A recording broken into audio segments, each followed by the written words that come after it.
Hello 10th students, welcome to कुल गुरु की कक्षा। तो जैसे कि आप लोगों को पता है कि बोर्ड एग्जाम 2022 में दो टर्म में एग्जाम होने वाला है, टर्म 1 एंड टर्म 2। तो टर्म 1 में हम लोगों को मल्टीपल चॉइस क्वेश्चन का सामना करना होगा। तो आज के इस वीडियो में मैं आप लोगों के लिए क्लास 10th केमिस्ट्री चैप्टर 1 जो कि है केमिकल रिएक्शंस एंड इक्वेशन का मल्टीपल चॉइस क्वेश्चन का थर्ड पार्ट लेके आया हूँ। तो चलिए इस वीडियो को हम लोग फुल एनर्जी के साथ शुरू करते हैं।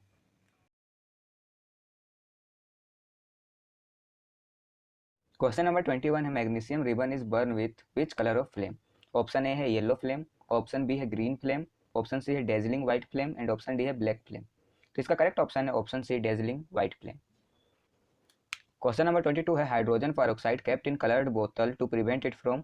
ऑप्शन है कॉम्बिनेशन, ऑप्शन बी है डिकम्पोजिशन, ऑप्शन सी है बर्निंग एंड ऑप्शन डी है नन ऑफ दिस। तो चलिए इसको हम लोग चेक करते हैं। तो हम लोगों ने पढ़ा था जब हाइड्रोजन पेरोक्साइड बोले तो H2O2 के ऊपर सनलाइट पड़ता है H न्यू, तो हाइड्रोजन पेरोक्साइड किस में डिकम्पोज हो जाता है, वाटर H2O प्लस O2 में। ठीक है, तो यहाँ क्या हो जाएगा correct option, option B decomposition. Question number 23 है, when silver article is expose to air for some time it gets a black coating of. Option A है सिल्वर नाइट्रेट, ऑप्शन बी है सिल्वर सल्फाइड, ऑप्शन सी है silver oxide and option D है silver carbonate. तो ये question में हम लोगों से क्या बोला जा रहा है कि जब हम लोग एक सिल्वर के आर्टिकल यानी छोटे से पीस को एयर में छोड़ देते हैं और हम कुछ देर बाद ऑब्जर्व करते हैं कि उसमें एक ब्लैक कोटिंग हम लोग को नजर आता है। तो ये ब्लैक कोटिंग किस चीज़ का होता है? तो ये क्वेश्चन बहुत लोग गलत करते हैं। उन लोगों को लगता है कि जो सिल्वर है वो एटमॉस्फेयर में प्रेजेंट ऑक्सीजन से रिएक्ट करके क्या बना लेता है, सिल्वर ऑक्साइड। बट ये गलत है। यहाँ किस चीज़ का फॉर्मेशन होता है, सिल्वर सल्फाइड का। क्यों? देखिए यहाँ पे केमिकल रिएक्शन, जब सिल्वर एटमॉस्फेयर में प्रेजेंट हाइड्रोजन सल्फाइड से रिएक्ट करता है तो यहाँ फॉर्मेशन होता है Ag2S, सिल्वर सल्फाइड, जिसका कलर कैसा होता है, ब्लैक, और यहाँ पे हाइड्रोजन गैस रिलीज होता है। तो इसका करेक्ट ऑप्शन क्या हो जाएगा, सिल्वर सल्फाइड। यहाँ हमेशा ध्यान दीजिएगा सिल्वर सल्फाइड होगा, सिल्वर ऑक्साइड नहीं होगा। ठीक है, क्वेश्चन नंबर 24 है, A B and C are three element which undergoes chemical reaction according to following equation. हम लोगों से बोला जा रहा है कि हमारे पास थ्री एलिमेंट है, ए बी एंड सी, और उसका केमिकल रिएक्शन हम लोगों को यहाँ दिया हुआ है तीनों एलिमेंट का। तो हम लोगों से पूछा जा रहा है which element is most reactive metal and least reactive metal. तो इस रिएक्शन को देख के हम लोग को प्रिडिक्ट करना है तो इनमें से मोस्ट रिएक्टिव मेटल कौन होगा और लीस्ट रिएक्टिव मेटल कौन होगा। ठीक है, तो आप लोग यहाँ फर्स्ट रिएक्शन देखिए, A2O3 plus 2B gives rise to B2O3 plus 2A। तो यहाँ क्या हो रहा है आप लोग ध्यान से देखिए, A2O3 में से ये जो B है वो A को डिस्प्लेस कर दे रहा है और किस चीज़ का फॉर्मेशन हो रहा है, B2O3, और यहाँ A बाहर निकल जा रहा है। तो यहाँ से हम लोग को क्या समझ में आ रहा है, तो ये जो B है वो मोस्ट रिएक्टिव है और जो A है वो लेस रिएक्टिव है। ठीक, अब हम लोग सेकेंड इक्वेशन देखते हैं, 3CSO4 plus 2B gives rise to B2SO4 whole thrice plus 3C। तो यहाँ क्या हो रहा है देखिए, ये जो बी एलिमेंट है वो CSO4 में से सी को डिस्प्लेस कर दे रहा है और खुद सी का जगह ले ले रहा है।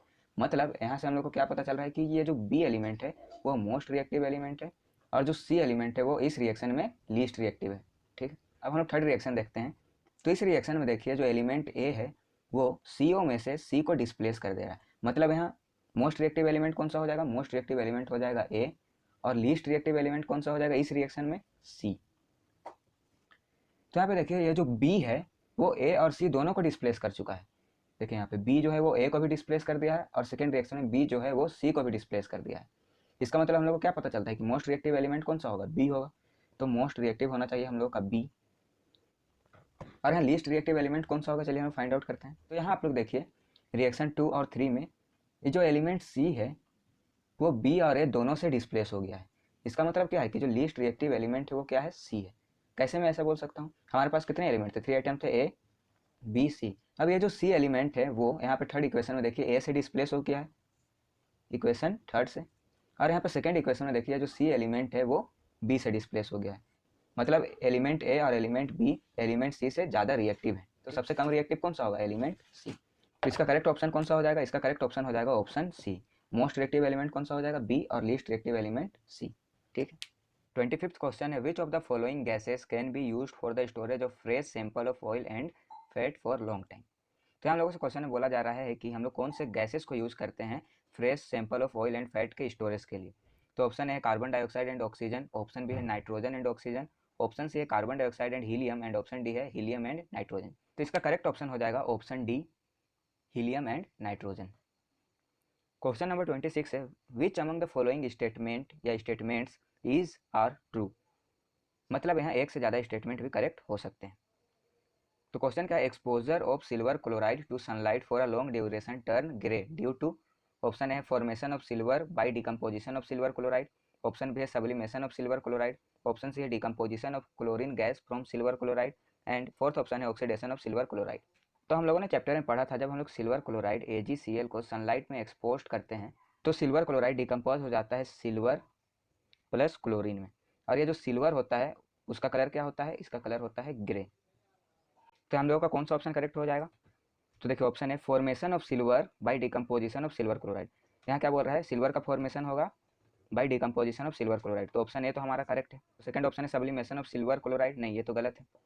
थर्ड ऑप्शन है decomposition of chlorine gas from silver chloride. Third option में बोला जा रहा है कि जब सिल्वर क्लोराइड डिकम्पोज हो गया तो उसमें से कौन सा गैस निकलेगा, क्लोरीन गैस, तो ये ऑप्शन भी करेक्ट है। देखिए यहाँ पे AgCl जब डिकम्पोज होगा तो किसमें ब्रेक होता है, Ag+Cl। और फोर्थ ऑप्शन है ऑक्सीडेशन ऑफ सिल्वर क्लोराइड, तो नहीं ये तो गलत है, ऑक्सीडेशन नहीं होगा सिल्वर क्लोराइड। तो यहाँ कौन सा ऑप्शन करेक्ट होगा, यहाँ ऐसा ऑप्शन करेक्ट होगा जिसमें ऑप्शन 1 एंड 3 इंक्लूडेड हो। देखिए 1 एंड 3 किसमें इंक्लूडेड है, ऑप्शन बी। क्वेश्चन नंबर 27 है 2 beaker A and B contain iron 2 sulphate. हम लोगों से बोला जा रहा है हमारे पास 2 बीकर है, बीकर ए और बीकर बी। दोनों बीकर में हमारे पास है आयरन 2 सल्फेट, मतलब FeSO4। आगे क्या बोल रहा है question, in the beaker A small piece of copper is added. Beaker A में small piece of copper add किया जा रहा है, and in beaker B small piece of zinc, और बीकर बी में small piece of zinc add किया जा रहा है। It is found that a grey deposit form on the zinc but not on copper. तो यहाँ देखा गया कि एक ग्रे डिपॉजिट मिला किसमें, जिंक वाले बीकर में, grey deposit. From this observation it can be concluded, हम लोग से पूछा जा रहा है कि ये जो ऑब्जर्वेशन है इससे हम लोग क्या कंक्लूड कर सकते। ऑप्शन ए क्या है, zinc is most active metal followed bye iron and copper, मतलब जिंक जो है वो ज़्यादा रिएक्टिव है, उसके बाद आयरन और उसके बाद कॉपर। बी ऑप्शन है zinc is most active metal followed by copper and iron, मतलब इसमें जिंक जो है वो मोस्ट रिएक्टिव मेटल है, उसके बाद है कॉपर और उसके बाद है आयरन। ऑप्शन सी है iron is most active metal followed bye zinc and copper, मतलब आयरन जो है मोस्ट रिएक्टिव मेटल है, उसके बाद आना चाहिए जिंक और उसके बाद कॉपर। और ऑप्शन डी है iron is most active metal followed by copper and then zinc, मतलब आयरन जो है वो मोस्ट एक्टिव मेटल है, उसके बाद आएगा हमारा कॉपर और उसके बाद जिंक। तो इसे हम लोग को चेक करना पड़ेगा, तो इसके लिए आप लोग को आना चाहिए रिएक्टिविटी सीरीज। तो चलिए मैं यहाँ पे रिएक्टिविटी सीरीज लिखता हूँ, केदारनाथ का माली आलू जरा फीका पकाता है, हाई कोर्ट है आप का। तो यहाँ के से क्या हो जाएगा, के से पोटासियम, Na से सोडियम, Ca से कैल्शियम, Mg से मैग्नीशियम, Al से एल्यूमिनियम, Zn से जिंक, Fe से आयरन, Pb से लेड, H से हाइड्रोजन, Cu से कॉपर, Hg से मरकरी, G से सिल्वर और Au से गोल्ड। तो चलिए हम लोग ऑप्शन ए देखते हैं। ऑप्शन ए क्या बोल रहा है, zinc is most active metal. तो जिंक कहाँ पे है, देखिए जिंक यहाँ पे है, तो जिंक बोल रहा है most active metal followed bye iron and copper, और उससे कम रिएक्टिव मेटल कौन है, आयरन। तो आयरन जिंक से नीचे होना चाहिए, तो यहाँ पे देखिए आयरन जस्ट जिंक के नीचे है, तो ये तो सही है। और उसके बाद क्या बोला जा रहा है, आयरन से भी लेस रिएक्टिव मेटल कौन सा है, कॉपर, मतलब जो कॉपर है वो आयरन से नीचे होना चाहिए। तो कॉपर कहाँ पे, देखिए कॉपर यहाँ पे, कॉपर आयरन से नीचे है, मतलब ये ऑप्शन हमारा करेक्ट है। बट यहाँ पे मैं आप लोगों को ऑप्शन बी भी चेक करके एक बार दिखा देता हूँ, ताकि आप लोग इस क्वेश्चन को अच्छी तरह से समझ सकें।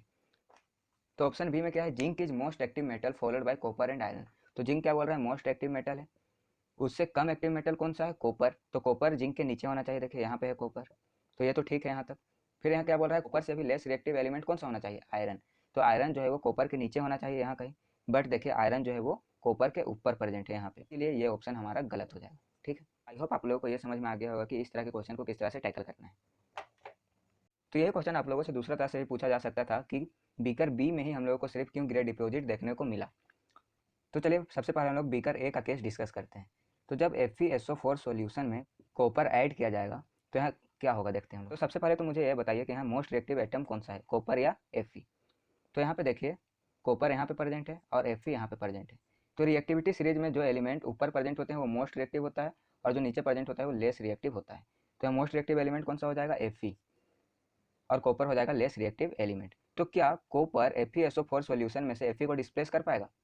आप ही लोग सोचिए, यहाँ पे Fe एक ताकतवर आदमी है और वो अपनी गर्लफ्रेंड SO4 के साथ घूम रहा है, तो ये जो Cu कमजोर है वो क्या ये जो Fe जो ताकतवर आदमी है उसको हरा नहीं सकेगा और उसकी गर्लफ्रेंड को लेकर जाने सकेगा, नहीं सकेगा, तो इसीलिए ये रिएक्शन पॉसिबल नहीं होता है। बट हम लोग बीकर बी का केस डिस्कस करें, यहाँ क्या हो रहा है, FeSO4 सॉल्यूशन में क्या ऐड किया जा रहा है, जिंक। तो यहाँ मुझे बताइए मोस्ट रिएक्टिव एलिमेंट कौन सा है, लेस रिएक्टिव एलिमेंट कौन सा है। तो यहाँ देखिए जिंक यहाँ पे प्रेजेंट है और Fe यहाँ पे प्रेजेंट है, तो ऊपर कौन सा प्रेजेंट है, जिंक, इसीलिए मोस्ट रिएक्टिव एलिमेंट है, और नीचे कौन सा प्रेजेंट है, Fe, इसलिए लेस रिएक्टिव एटम प्रेजेंट है।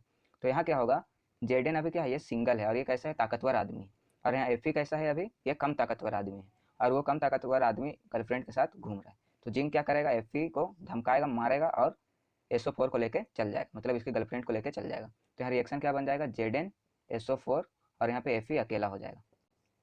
ठीक है, तो यहाँ ZnSO4 के फॉर्मेशन के कारण ही यहाँ ग्रे डिपॉजिट देखने को मिल रहा है, बट बीकर ए में ये रिएक्शन पॉसिबल नहीं है, इसलिए यहाँ ग्रे डिपॉजिट देखने को नहीं मिल रहा है। क्वेश्चन नंबर 28 है, which of the following is a displacement reaction. Option है iron nail dipped in copper sulphate solution, option B है mixture of sodium sulphate solution and barium chloride solution, option C है silver bromide turn grey in sunlight, and option D है all of this. तो देखिए इसका correct option हो जाएगा option है, क्यों, क्योंकि जब हम लोग आयरन को Fe को CuSO4 सॉल्यूशन में डालते हैं तो Fe और Cu में से मोस्ट रिएक्टिव एलिमेंट कौन सा है, Fe। तो Fe क्या करता है, CuSO4 सॉल्यूशन में से Cu को डिस्प्लेस कर देता है, और यहाँ किस चीज़ का फॉर्मेशन होता है, FeSO4 प्लस Cu। ठीक है, और बी ऑप्शन क्या था, mixture of sodium sulphate solution and barium chloride solution. तो ये कौन सा रिएक्शन है हमारा, प्रिसिपिटेशन रिएक्शन। और ऑप्शन सी है silver bromide turn grey in sunlight, ये कौन सा रिएक्शन है हमारा, थर्मल डिकम्पोजिशन रिएक्शन। ठीक है, question number 29, what is the special name given to the corrosion of iron.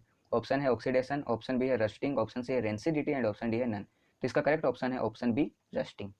30 question है, when copper metal are added to silver nitrate solution a blue colour solution is formed after some time, it is because copper. तो यहाँ हम लोग को question क्या बोल रहा है, जब हम लोग सिल्वर नाइट्रेट बोले तो AgNO3 सॉल्यूशन में कॉपर मेटल को ऐड करते हैं तो एक ब्लू कलर सॉल्यूशन फॉर्म्ड होता है, ब्लू कलर सॉल्यूशन।